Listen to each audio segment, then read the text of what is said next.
핵심적인 내용들과 함께 제 생각들과 함께 제 실제 주주로서 또 오늘 시장이 어땠는지 주요 뉴스들과 함께 같이 알아보도록 하겠습니다. 일단은 지금 한 3시쯤인가요? 이제 트위터에서 많이 얘기들이 나왔는데 테슬라 베를린 공장이 승인 완료됐다는 뉴스가 나왔습니다.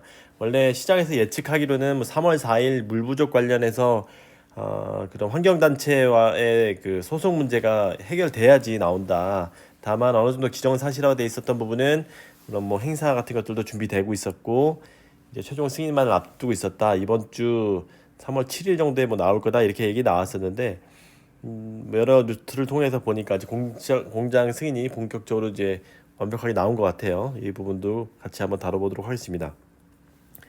오늘은 코스피 플러스 1.16%, 코스닥 같은 경우는 1.9% 상승했습니다. 오늘 저는 개인적으로는 어저께 워낙 한 5천만 원, 6천만 원 정도의 수익을 올렸고 오늘은 상대적으로 배터리는 좀 약했습니다. 어저께는 거의 제목을 제가 배터리 데이라고 이렇게 할 정도로 배터리가 많이 올랐는데 오늘은 상대적으로 조금 부진했지만 어쨌든 오른 거니까 네, 좋습니다. 테슬라 베를린 공장이 승인이 나서 테슬라 주가를 지금 시외에 보게 되면은 마이너스 0.87 그래서 그저께 정도에 한 8% 정도가 크게 올랐었죠. 그런 부분에 있어서 크게 주가의 변동은 없는 것으로 보이고 있지만 제가 생각하는 장기적으로는 분명히 테슬라 공급 라인에 굉장히 큰 영향이 있을 것이다. 이런 실체로 다가왔기 때문에.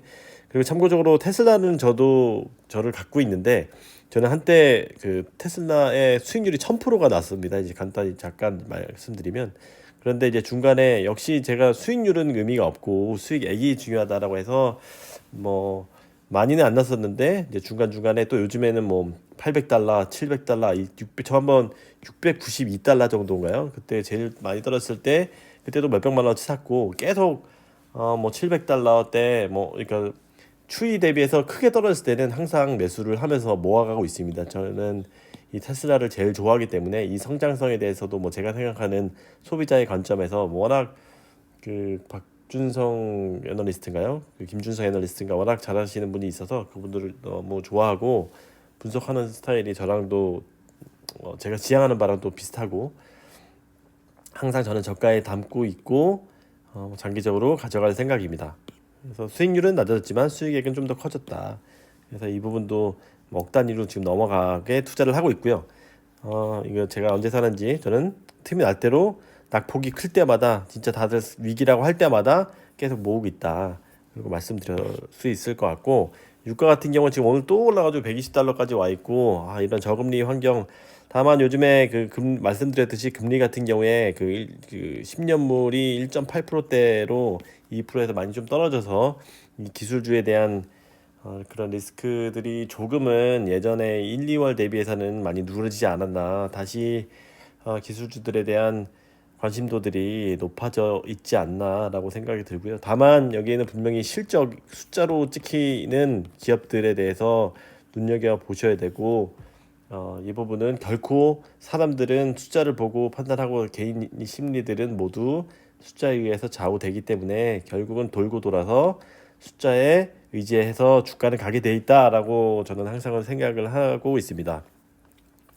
양극재 같은 경우는 LNF 세노닉스가 워낙 많이 올랐었는지 크게 조금 별로 오르지 않았고요. 아쉽긴 아쉽죠. 그나마 LNF는 테슬라의 소식이 좀 한 3시쯤 전해졌나요? 2시 반 정도에 전해졌는지 그 이후에 조금 전체적으로 코스닥이 올라서 이제 더 계속 올랐겠지만 좀 더 긍정적인 효과가 있었을 것으로 보고요. 에코비 같은 경우는 오늘 보합 정도였었고 지난주에 어저께 많이 못 오른 포스코 케미칼이 2%, 코스모는 비슷했습니다.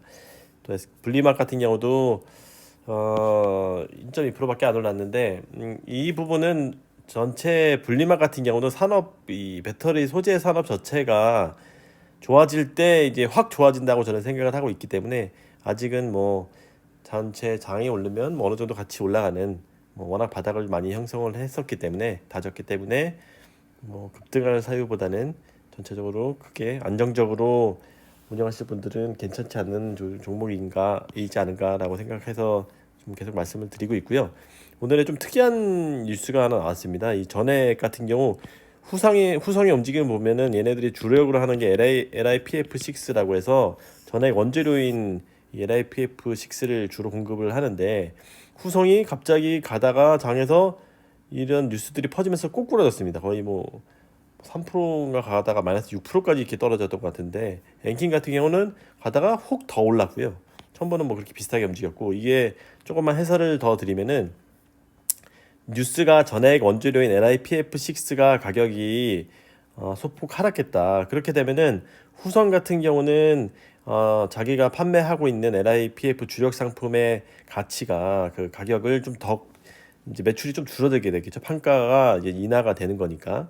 그런데 반해서 엔캠 같은 경우는 LIPF 전액 주 원료인 LIPF 가격이 낮다 보니까 이런 것들을 구성을 하는 원가 경쟁력이 조금 더 상대적으로 세겠죠. 그런 관계 때문에 사실 좀 많이 움직였고, 첨보는 LIPF6의 F전해질이라고 해서 LIPF6와 어떻게 보면 경쟁 관계인 이 LIPF6가 오르면 오를수록 첨보가 또 더 좋아지는 가격적인 매력이 있으니까, 비싼 F전해질 같은 경우는 더 가격적인 매력이 올라가니까 LIPF6가 올라가는 게 더 좋다고 볼 수가 있죠. 그 가격 차이가 덜 나다 보니까. 그래도 뭐 어쨌든 크게 움직임은 없이 갔었지만, 참고로 엠켄 같은 경우는 4, 4분기 실적이 영업 매출은 엄청나게 뭐 컨센 대비 몇 배 올랐지만 영업이익이 거의 최악이었죠. 마이너스 실적을 했는데, 그게 이런 원재료 값이 워낙 그 많이 올랐던 상태인데 그걸 판가 전이를 못하는 아직 소재이기 때문에 그 부분은 좀 참고로 알아두시면 좋을 것 같고요. 그리고 또 소재 얘기가 나와서 또 한번 말씀드리면, NCMA라고 해서 이제 제가 좋아하는 LNF나 에코프로비엠 같은 경우에도 NCM 뭐 구한반 하는데, NC 그 NCA 이런 소재들은 니켈, 코발트, 알루미늄 이런 것들은 판가 계약에, 소재 계약에 다 반영이 되어 있다고 합니다. 다만 망간하고 알루미늄 같은 경우는 판가에 적용이 돼 있지, 판가 전이가 연동이 되어 있지 않지만, 그러면 어떡하냐, 이거 판가 전이가 지금 제대로 안 되고 있는 거면 우리가 다 뒤집어 써야 되는 거 아니냐, 양극재 업체가 이렇게 생각할 수도 있지만, 워낙 비율이 뭐 1%, 2% 정도 수준밖에 안 되기 때문에 올라도 충분히 감내할 수 있는 수준이다라고 말씀드릴 수 있을 것 같고, 거기에 또 좋은 환율, 이 다른 부분에 있어서 뭐 매출이 워낙 많이 올라주고 있고 판가 전이까지 하고 있고, 양극재는 이 환율 효과까지도 얻고 있고, 여러 가지 요소들이 그 괜찮은 상황이다. 다만 엔캠 같은 이런 지금 전액 같은 경우가 판가 전이가 지금 제일 안 되고 있어서 이연해서 받는 것들이 매출을 판가로 전이시키는 것이 업체 입장에서는 쉽지 않은 상황에서 이 부분이 제일 중요할 것 같아요. 왜냐면은 결국은 앞서 말씀드렸듯이 지금 숫자가 안 찍히면은 굉장히 지금 배터리 업체 소재 관계에서도 이 힘들어진 상황이기 때문에, 이 부분에 대한 트래킹이 지금 어떻게 계약들이 이루어지고 있는지 여러 애널리스트들의 그런 생생한 정보들이나 이런 정보들을, 뉴스나 이런 것들 통해서 저희가 최대한 루트를 통해서 알아보면서 투자를 해야 될 것 같아요. 저 같은 경우는 지금 전액 같은 경우는 좀 비중을 거의 지금 안 가져가고 있는데, 이런 부분에 판가전이기 때문에 좀 무서워서 좀 빼놨던 부분이고요. 어느 정도 가격적인 매력이 있으면 전체적으로 움직일 때야 뭐 다 같이 가겠지만, 저는 지금 제가 일단은 제일 중요하게 생각하는 것이 숫자다라고 다시 한번 말씀드릴 수 있을 것 같고, 장비주들 같은 경우도 굉장히 오늘 많이 M 플러스나 이런 것들이 올라서 좋은 것 같아요. 장비주들 같은 경우도 제가 한참 공부를 많이 했었는데 많이 안 오르다가 요즘에 좀 많이 오르는 것 같습니다. 세주들 같은 경우는 LG 화학 같은 경우는 뭐 거의 오늘 또 빠졌나요? 한번 좀 제가 보겠습니다. LG 화학 같은 경우는 플러스 0.54, LG 엔솔 같은 경우 플러스 0.69 해서 거의 보합 정도 수준인데, LG 화학 같은 경우는 3월 10일 패시브 자급이 LG 화학이 LG 에너지 솔루션으로 가고 있기 때문에, 이런 것들이 끝나고 나면은 어느 정도 LG 화학이 좀 부각을 좀 받을 수 있는 상황 예상이 될 것 같고요. LG 엔솔로 이게 거의 마지막 끝나는 거라고 보면 될 것 같아요. 나머지 6월 달에 조금 있긴 한데, 이 3,300억 정도의 패시브 규모고, 이런 것들이 좀 어느 정도, 지금 LG화학 같은 경우는 뭐 양극재 수준을, 오늘 또 중공 뉴스까지 나왔었죠. 10만 톤까지 지금 거의 생산하고 있는데 그런 부분에 있어서 소재 업체로서의 가치는 거의 받지 못하고 있고 시총 100조를 가지고 있는 엔솔의 지분 90%의 지분 가치도 거의 받지 못하고 있기 때문에 이 셀주들이 언제 갈지는 사실은 정확하게 판단하기가 어렵지만 이제 새로 들어가고 싶어 하시는 분들은 바이더 딥이라고 해서 좀 쌓아져 있는 것들이 훨씬 더 좀 안정적인 부분도 있지 않을까라고 좀 생각하는데 이 부분은 제가 또 좀 더 제가 생각하는 타이밍을 또 한번 말씀드리겠습니다. 근데 뭐 분할 매수가 사실 제일 좋죠. 그래서 엔솔 같은 경우는 결국은 또 이제 패시브 끝난 지 100조 정도로 결국은 시장에서 많이 예측하는 그 정도 수준으로 많이 왔고요. 100조 정도. 또 참고적으로 말씀드렸지만 MSCI 관련해서 우리나라에 러시아가 공식적으로 퇴출이 됐죠. 그래서 우리나라 쪽에 뭐 6천억, 7천억 이 정도의 규모 외국인 수급이 들어올 것 같은데 특히나 뭐 저희 배터리 같은 경우는 외국인들이 워낙 잘 들어와 줘야 되기 때문에 저희 배터리 쪽이 더 좋을 것 같고 특히 에너지 쪽하고 소재 쪽하고 더 연관이 많을 거라고 분석을 해주시더라고요. 에너지 같은 경우에 어, MSCI 쪽을 빼지면은 아무래도 우리 국내 정유 에너지 쪽이 가지고 있는 정유 쪽에서 강한 SK 이노베이션도 오늘 뭐 아침에 뭐 6, 7%까지 오르다가 이제 어느 정도 이제 다시 좀 반등을 해서 그런지 좀 다시 힘이 빠졌지만 러시아는 뭐 에너지 쪽에 비중이 워낙 크다고 했었지만 저희 쪽 소재 업체에도 외국인 수급 관련해서 미리 들어온 부분도 있겠지만 뭐 나쁘지 않을 것 같고 더 좋을 것 같습니다. 뭐 전체적으로 좋지만 특히 소재 쪽도 영향이 있을 것이다. 외국인 전체 수입에 대해서 얘기를 말씀드렸고 제가 아주 좀 기타적으로 말씀드리고 싶은 부분은 제가 사실 1억에서 15억까지 왔던 이유가 이런 부분도 바이더 딥이라고 해서 이런 저가에 들어있어요. 남들이 거의 최악의 상황이라고 했을 때 들어가는 자세에 대해서 한번 말씀드리면 저도 테슬라 같은 경우도 거의 막 남들이 뭐 망한다고 했을 때 코로나 있을 때 뭐 300달러부터 막 이렇게 매수를 거의 했었던 해서 그 1000%까지 왔었던 부분이어가지고 근데 당연히 분할 매수를 해야겠죠. 물론 얻을 때 진짜 승부수를 걸어야 될 때는 한번 많이 사야겠지만 그런 것들이 확실하지 않다라고 봤을 때는 계속 분할 매수하면서 기다리는 게 개인들이 지금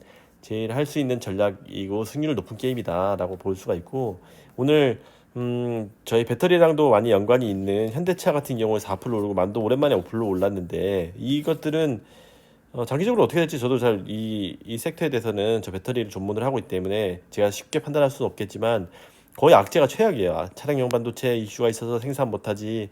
그리고 옵션을 뭐 차량용 반도체 말고도 다른 그 부품들 뭐 이런 기능들을 빼고 한다고 하니까 또 만도 이런 데는 또 안 좋죠. 특히 또 뭐 러시아까지도 또 갑자기 또 전쟁한다고 하니까 러시아 판매 안 될 것 같죠.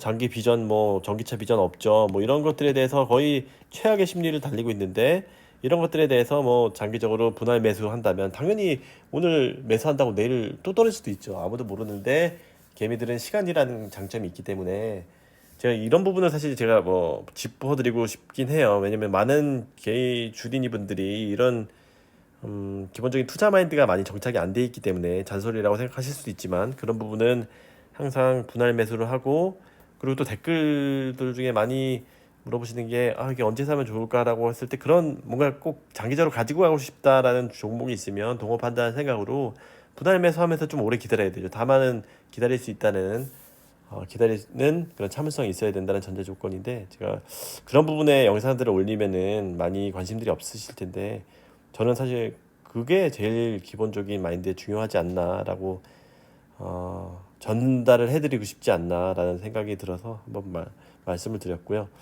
오늘 같은 경우에도 지금 전체적으로 뭐 이런저런 얘기들을 드렸지만 배터리들에 대한 주가, 그 기술주에 대한 관심 이런 것들이 많이 올라가는 것 같아서 좀 심리들이 회복이 되는 것 같아서 특히 숫자가 증명되는 이런 종목들에 대해서 다시 한번 관심을 가져보시면 공부를 더 해보시면 좋지 않을까 생각해서 정리해서 말씀드립니다. 네, 이상 오늘의 뉴스를 정리해서 말씀드렸고요. 혹시 도움이 되셨으면 구독과 좋아요는 꼭 좀 눌러주시면 좋겠습니다. 덕분에 구독자 1000명을 넘었는데 더욱 열심히 하겠습니다. 감사합니다.